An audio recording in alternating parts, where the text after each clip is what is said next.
سورۃ الانبیاء کی آیت نمبر 51، سورۃ الانبیاء اور 17ویں پارے کا 5واں رکوع۔ ارشاد فرمایا گیا وَلَقَدْ، اور ضرور بے شک، آتینا ابراہیم رشدہ من قبل، ہم نے ابراہیم علیہ السلام کو نیک راہ پہلے ہی سے عطا فرمائی۔ نبی پیدائشی طور پر ہدایت یافتہ ہوتے ہیں۔ وَكُنَّا بِهِ عَالِمِينَ، اور ہم اس سے خبردار ہیں، ہم اس سے خبردار ہیں۔ حضرت ابراہیم علیہ السلام کے تمام معاملات ہم جانتے ہیں۔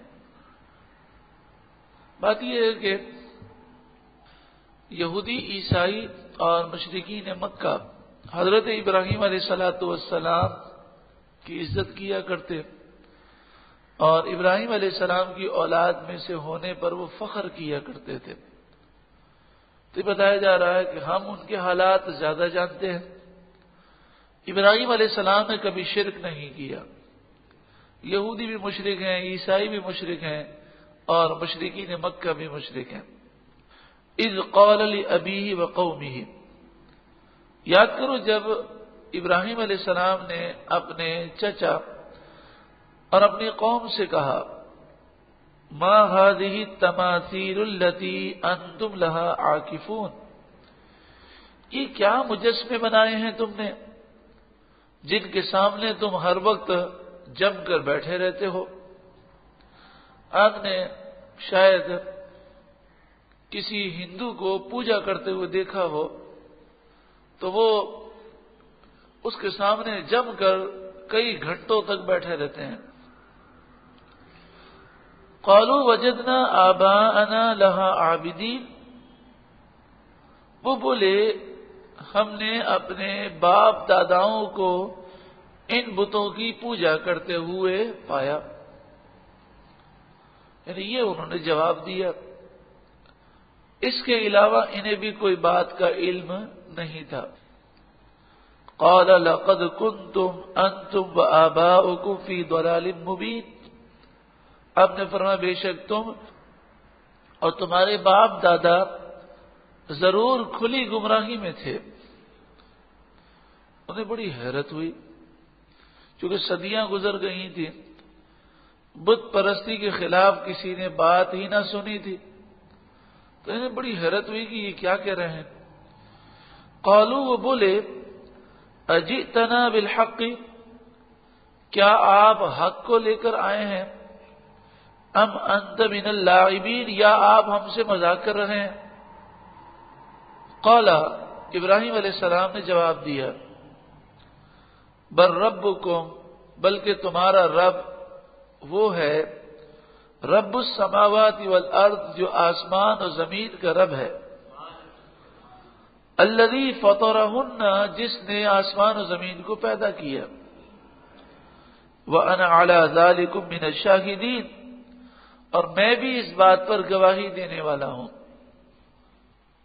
وہ کہنے لگے کہ آپ کو پتہ ہی نہیں ہے کہ ہمارے مذہب میں کتنے مزے ہیں، ہم تو جنگل میں جاتے ہیں، کھیلتے ہیں، کودتے ہیں، شور مچاتے ہیں، کھاتے پیتے ہیں، بڑی تفریح کرتے ہیں، آپ بھی ہمارے ساتھ کل میلے میں چلیں۔ تو آپ نے فرمایا میں تو نہیں چلوں گا۔ جب سب جانے لگے اور جاتے جاتے یوں سمجھے کہ پورا شہر جو ہے وہ میلے کی طرف وہ روانہ ہو گیا، شہر جب خالی ہو گیا تو چند بوڑھے بیمار تھے جو رہ گئے تھے، وہ آہستہ آہستہ جا رہے تھے۔ تو آپ نے ان سے کہا وَتَاللَّهِ، اور اللہ کی قسم، لَأَكِيدَنَّ أَصْنَامَكُمْ، ضرور بضرور میں تمہارے بتوں کا حشر نشر کروں گا، بعد ان تولوا مدبرین، بعد اس کے کہ تم منہ پھیر کر جاؤ گے۔ یہاں پر جو نام نہاد روشن خیالی ہے اس کا ستیہ ناش ہوتا ہے۔ وہ محمود غزنوی پر اعتراض کرتے ہیں کہ محمود غزنوی نے سومناتھ کے مندر پر حملہ کیا اور بتوں کو پاش پاش کیا، یہ تو جناب دہشت گردی ہے، شدت پسندی ہے۔ بڑا عجیب و غریب اب تو ذہن بن گیا لوگوں کا۔ نام نہاد روشن خیالی تقریباً 10 سال سے آئی ہوئی ہے پاکستان میں۔ آج تک تو ہم نے یہی سنا تھا اور کتابوں میں یہی پڑھا تھا کہ ہمارے ہیرو ہیں محمود غزنوی، ہمارے ہیرو ہیں محمد بن قاسم، ہمارے ہیرو ہیں محمد غوری۔ لیکن اب یہ نام نہاد جو اسکالر ہیں انہوں نے نئی باتیں شروع کر دی اور کہنے لگے کہ جو اس وقت پاکستان میں دہشت گردی اور شدت پسندی اور انتہا پسندی پائی جاتی ہے، یہ پیدا کرنے والے، یہ ابتدا کرنے والے یہ ہیں کہ محمود غزنوی نے بتوں کو پاش پاش کیا، اور یہ تو بڑی غلط بات ہے کسی کے مندر میں گھس کر ان کے بتوں کو توڑ دینا۔ تو میں ان نام نہاد روشن خیالوں سے یہ پوچھتا ہوں، ابراہیم علیہ السلام کا واقعہ قرآن نے جگہ جگہ بیان کیا اور اس میں یہی ہے کہ ابراہیم علیہ السلام نے بتوں کو پاش پاش کیا۔ اب یا تو اللہ کا فرمان سچا ہے یا تمہاری بکواس۔ یقیناً اللہ کا فرمان سچا ہے، تو اللہ کے فرمان کے سامنے ہم تمہاری بکواس کو کوئی حیثیت نہیں دیتے۔ اسی طرح کہتے ہیں کہ جناب جذبات میں آنا بہت بری چیز ہے۔ کوئی نبی اکرم صلی اللہ علیہ وآلہ وسلم کی گستاخی کرے اور کوئی آدمی جذبات میں آ کے اسے قتل کر دے تو بڑا ظلم ہے، بڑا غلط ہے، یہ تو انتہا پسندی ہے، شدت پسندی ہے۔ تو ہمیں ان باتوں کی کوئی پرواہ نہیں۔ ہم تو یہ کہتے ہیں کہ حضرت عمر رضی اللہ تعالیٰ کی سنت تو یہی ہے، حضرت صدیق اکبر کا انداز تو یہی ہے، حضرت عثمان غنی اور حضرت علی کا طریقہ تو یہی ہے، صحابہ کرام اور بزرگان دین کا طریقہ تو یہی ہے۔ وہ حق پر تھے۔ اگر یہ شدت پسندی ہے تو ہمیں یہ شدت پسندی قبول ہے، اور انسان کو شدت پسندی ہونی بھی چاہیے۔ محمد الرسول اللہ والذین معہ اشداء علی الکفار، جو حضور کے صحابہ ہیں وہ کافروں پر شدید ہیں، تو شدت پسندی تو صحابہ کرام میں تھی۔ یہ شدت پسندی حق کے لیے تھی اور یہ ہونی چاہیے۔ آپ نے کہا کہ میں تمہارے بتوں کی خبر لوں گا، تم جاؤ تو صحیح۔ وہ بوڑھے جا رہے تھے، انہوں نے جب سنا تو ہنسنے لگے اور کہنے لگے ہمارے بتوں کو کوئی ہاتھ لگا سکتا ہے؟ بچہ ہے، جذبات میں باتیں کر رہے ہیں، مذاق کر رہے ہیں۔ اب آپ بت خانے گئے تو دیکھا کہ بتوں کے سامنے کھانے پڑے ہوئے ہیں۔ اب آپ پہلی مرتبہ گئے تھے، آپ نے دیکھا کہ بتوں کو انہوں نے ہار پہنائے ہوئے ہیں، بتوں کو انہوں نے زیورات پہنائے ہوئے ہیں، لباس پہنائے ہوئے ہیں، کچھ بت ننگے ہیں۔ تو آپ نے ان بتوں سے کہا تم کھانا نہیں کھاتے؟ اتنا سارا کھانا تمہارے سامنے رکھا ہوا ہے، کھاؤ نا۔ تو بت کیا جواب دیتے؟ پھر آپ کہنے لگے تمہیں پیاس نہیں لگی؟ پیو نا پانی۔ تو بت کیا جواب دیتے؟ آپ نے فرمایا بولتے کیوں نہیں ہو؟ یہ کہہ کر آپ نے ان کی پٹائی شروع فرمائی، یعنی کلاڑے سے آپ نے ان کو توڑنا شروع کیا، اور توڑا بھی اس خوبصورتی سے، کسی کا کان کاٹا، کسی کی ناک، کسی کا سر، کسی کا ہاتھ، کسی کا بازو۔ اس طرح ان کو عجیب و غریب انداز سے آپ نے توڑا، اور جو سب سے بڑا بت تھا اسے آپ نے کچھ بھی نہیں کیا، اور وہ جو کلاڑا تھا اس کے کندھے پر رکھ دیا۔ فجعلہم جزازن، آپ نے جزازن چورا چورا کر دیا بتوں کو، الا کبیرا لہم، ہاں جو ان میں سب سے بڑا تھا اسے رہنے دیا، لعلہم الیہ یرجعون، کہ شاید وہ اس بت سے کچھ پوچھیں۔ آپ نے یہ ایسے کیا کہ آپ نے یہ خیال کیا کہ آئیں گے اور دیکھیں گے بتوں کا حال برا ہے، اور دیکھیں گے بڑا بت جو ہے وہ صحیح سلامت ہے، تو یہ اس سے پوچھیں گے کہ بھئی یہ کون آیا تھا، کس نے ایسا کیا ہے؟ اب وہ جواب تو نہیں دے گا، تو انہیں احساس پیدا ہوگا کہ یہ بے جان پتھر ہیں، یہ خدا کیسے ہو سکتے ہیں۔ واپس آئے تو انہوں نے تو شور مچا دیا کہ کون شدت پسند آ گیا، کون انتہا پسند آ گیا، کون دہشت گرد گھس گیا۔ جو ان کو بکواس کرنی تھی انہوں نے بکواس کی۔ قالوا من فعل هذا بآلهتنا، بولے کون ہے جس نے ہمارے خداؤں کے ساتھ یہ حال کیا؟ انه لمن الظالمین، بے شک وہ ضرور ظالم ہے۔ قالوا سمعنا، وہ بڈھے بولے جو آخر میں جا رہے تھے، بوڑھے بولے کہ ہاں ہم نے سنا ہے، فتن ایک نوجوان کو، یذکرہم، یہ ان بتوں کا ذکر کرتا تھا۔ انسان کو جب کسی سے محبت ہوتی ہے تو محبت کی وجہ سے اگر کوئی اسے گالی بھی دے تو وہ یہ کہنے میں بڑا عجیب آر محسوس کرتا ہے کہ فلاں نے اس کو گالی دی۔ تو انہوں نے یہ نہیں کہا کہ وہ ہمارے بتوں کو برا کہہ رہا تھا، بلکہ انہوں نے کہا یذکرہم، وہ ہمارے بتوں کو یاد کر رہا تھا۔ وہ نوجوان کیا کہہ رہا تھا؟ تو کہا کہ بھئی وہ کہہ رہا تھا کہ میں ان بتوں کو توڑ دوں گا۔ یقال لہ ابراہیم، اسے ابراہیم کہا جاتا ہے۔ قالوا فأتوا بہ،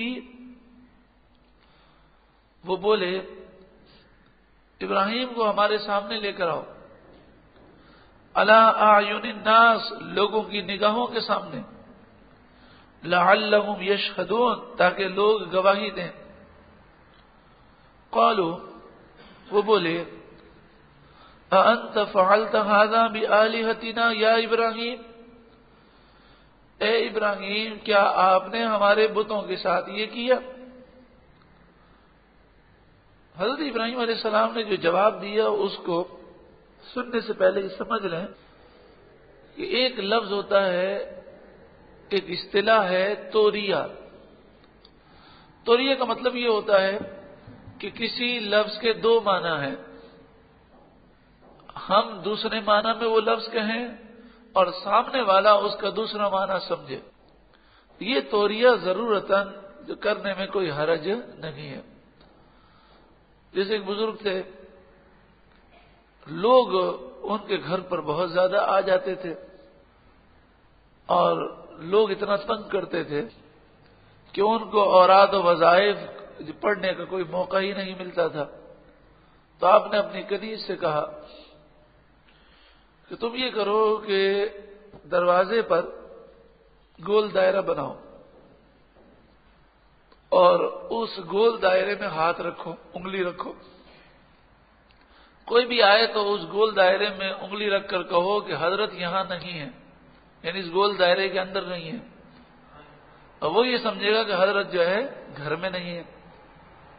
تو وہ پوچھے گا کہ آپ کہاں ہیں، کیونکہ آپ شاید اس مسئلے کو سمجھ نہ سکیں، لیکن اس طرح سمجھیں کہ ایک شخص ہے جس کے لاکھوں مریدین ہیں، لاکھوں لوگ عقیدت مند ہیں۔ اب جب وہ آتے ہیں تو وہ یہ نہیں دیکھتے کہ حضرت آرام کر رہے ہیں، قرآن پڑھ رہے ہیں، نماز پڑھ رہے ہیں، بھئی حضرت سے ملاقات کرنی ہے، حضرت سے دم کروانا ہے۔ تو ایک آدمی 24 گھنٹے دم کر سکے اور 24 گھنٹے ملاقات کر سکے، کسی کے بس کی بات نہیں۔ اچھا پھر اگر کہا جائے کہ حضرت ابھی نماز پڑھ رہے ہیں، حضرت ابھی وظیفہ پڑھ رہے ہیں، تو وہ ضد کرتے ہیں۔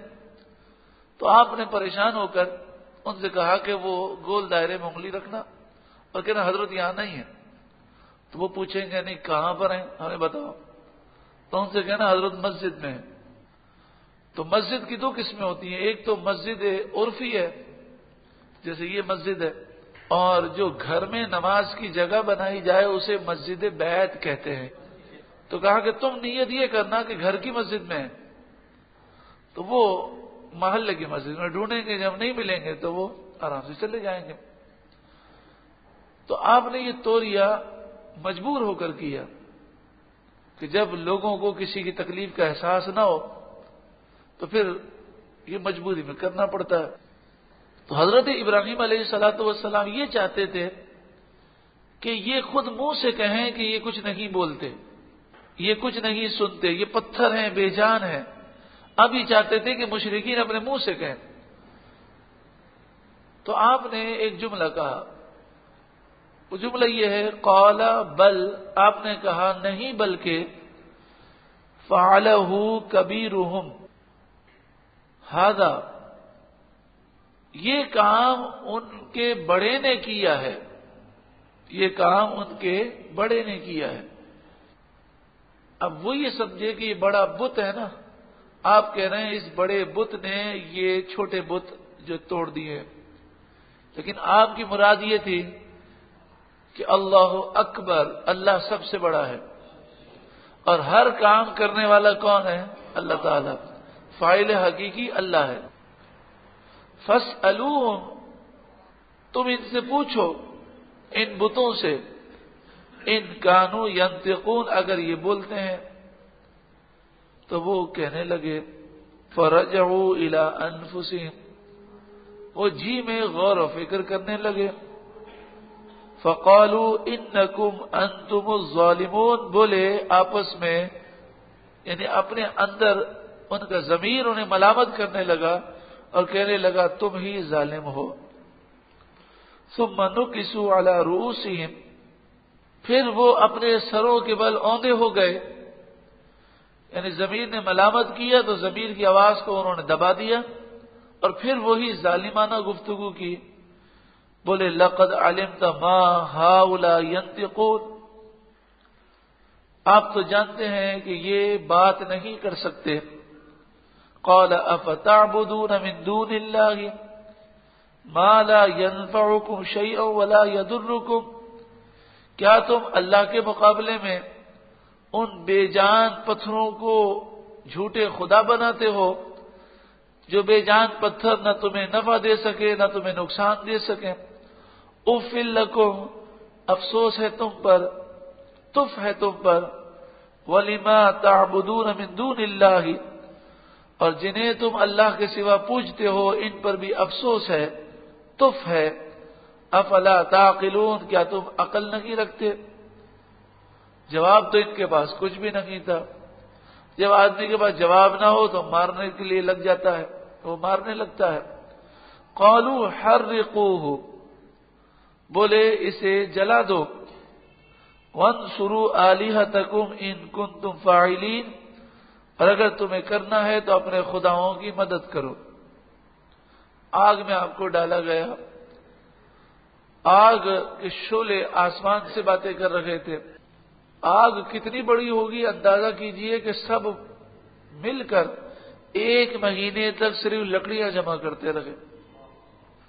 قالوا، وہ بولے کہ انہیں جلا دو. قلنا، ہم نے فرمایا یا نار کونی بردا و سلاما، اے آگ تو ابراہیم پر ٹھنڈی ہو جا اور سلامتی ہو جا، علی ابراہیم، ابراہیم پر. فرمایا اگر سلامن کا لفظ نہ ہوتا تو اتنی ٹھنڈی ہو جاتی کہ ابراہیم علیہ السلام کو سردی لگتی. تو ٹھنڈی بھی ہوئی اور سردی بھی لگی نا. یہاں پر یہ بات اچھی طرح سمجھ لیں، آگ بجھی نہیں تھی، آگ اسی طرح جل رہی تھی، آگ کی گرمی اسی طرح باقی تھی. حال یہ تھا کہ لوگ اس کے قریب نہیں جا سکتے. آگ جل رہی تھی اور ابراہیم علیہ السلام اس آگ میں ایسے چل رہے تھے جیسے گلزار میں چل رہے ہوں. اور کئی دنوں تک اب آگ میں چلتے رہے، بیٹھے رہے، اور یہ منظر دیکھ کر کتنے کافر ہزاروں کی تعداد میں مسلمان ہوئے. یہاں تک کہ ایک روایت یہ ہے کہ نمرود کی بیٹی بھی یہ منظر دیکھ کر مسلمان ہو گئی. یعنی آگ کے شعلے اتنے کہ پرندہ بھی گزرتا وہ جل جاتا. وہ جو قریب نہیں جا سکتے تھے، لیکن وہی آگ ابراہیم علیہ السلام کے لیے گلزار تھے. اللہ تعالی ہر چاہت پر قادر ہے. وَأَرَادُوا بِهِ كَيْدًا، انہوں نے برا چاہا. فَجَعَلْنَاهُمُ الْأَخْسَرِينَ، تو ہم نے انہیں تباہ و برباد کر دیا. وَنَجَّيْنَاهُ وَلُوطًا، اور ہم نے ابراہیم کو اور حضرت لوط کو جو ابراہیم علیہ السلام کے بھتیجے ہیں انہیں نجات دی الارض التي بارکنا فیہا للعالمین، اس زمین کی طرف نجات دی جس میں ہم نے تمام جہاں والوں کے لیے برکتیں رکھی ہیں۔ وہ زمین کون سی ہے؟ وہ ملک شام کی زمین ہے جسے قرآن نے برکت والی زمین قرار دیا۔ یہ بات یاد رکھیں کہ اس وقت جو شام تھا وہ وسیع تھا۔ شام، اردن، فلسطین، لبنان، یہ سارے ممالک جو ہیں یہ شام میں آتے ہیں۔ یہ بابرکت سرزمین ہے۔ اللہ رب العالمین ہمیں اس کی حاضری نصیب فرمائے، اور اللہ تبارک و تعالی ابراہیم علیہ السلام کے صدقے میں ہمیں بھی دین کی خدمت کرنے کی توفیق عطا فرمائے۔ وَوَهَبْنَا لَهُ اسحاق، اور ہم نے ابراہیم کو اسحاق دیے، وَيَعْقُوبَ نَافِلًا، اور یعقوب پوتا، یعنی بیٹا بھی دیا اور پوتا بھی دیا۔ حضرت ابراہیم علیہ السلام نے اپنے پوتے کو اپنی زندگی میں جوان ہوتے ہوئے دیکھا۔ وَكُلًّا جَعَلْنَا صَالِحِينَ، اور تمام کو ہم نے صالحین بنایا، اپنا خاص قرب عطا فرمایا۔ وَجَعَلْنَاهُمْ أَئِمَّةً، اور ہم نے انہیں لوگوں کا پیشوا بنایا، امام بنایا۔ يَهْدُونَ بِأَمْرِنَا، وہ ہمارے حکم سے ہدایت دیتے ہیں۔ وَأَوْحَيْنَا إِلَيْهِمْ فِعْلَ الْخَيْرَاتِ، اور ہم نے انہیں اچھے کام کرنے کی وحی بھیجی۔ وَإِقَامَ الصَّلَاةِ، اور نماز قائم کرنا، وَإِيتَاءَ الزَّكَاةِ، اور زکوٰۃ ادا کرنا۔ وَكَانُوا لَنَا عَابِدِينَ، اور وہ ہماری بندگی کرتے تھے۔ وَلُوطًا، اور حضرت لوط علیہ السلام، آتَيْنَاهُ حُكْمًا وَعِلْمًا، انہیں ہم نے حکومت اور علم دیا۔ وَنَجَّيْنَاهُ مِنَ الْقَرْيَةِ الَّتِي كَانَتْ تَعْمَلُ الْخَبَائِثَ، اور ہم نے حضرت لوط علیہ السلام کو اس بستی سے نجات دی جس بستی کے رہنے والے گندے کام کیا کرتے تھے، وہ ہم جنس پرستی میں مبتلا تھے۔ انہم کانوا قوم سوء فاسقین، بے شک وہ بہت برے لوگ تھے، نافرمان لوگ تھے۔ وَأَدْخَلْنَاهُ فِي رَحْمَتِنَا، اور ہم نے حضرت لوط کو اپنی رحمت میں داخل کیا۔ إِنَّهُ مِنَ الصَّالِحِينَ، بے شک وہ مقرب بندے ہیں۔ حضرت ابراہیم، حضرت لوط علیہ السلام کا ذکر خیر کیا گیا۔ قرآن مجید فرقان حمید ہمیں کتنی واضح نصیحت فرما رہا ہے کہ اس وقت دنیا کے انسانوں کی اکثریت گمراہ تھے۔ چند لوگ حضرت ابراہیم اور حضرت لوط پر ایمان لائے، لیکن انہوں نے لوگوں کی پرواہ نہ کی، اپنی آخرت کی فکر کی۔ اگر ہم قرآن کے مطابق، سنت کے مطابق زندگی گزارنا چاہتے ہیں تو ہمیں اس کردار کو سامنے رکھنا ہے۔ جب تک ہم لوگوں کی پرواہ کرتے رہیں گے اس وقت تک ہم قرآن و سنت پر عمل نہیں کر سکتے، کیونکہ بہت ساری ایسے معاملات ہیں کہ جس میں قرآن و سنت کا حکم کچھ اور ہوتا ہے اور لوگوں کی سوچ اور فکر اور ہوتی ہے، تو ہمیں قرآن و سنت پر عمل کرنا ہے۔ اللہ تعالی ہمیں عمل کرنے کی توفیق عطا فرمائے۔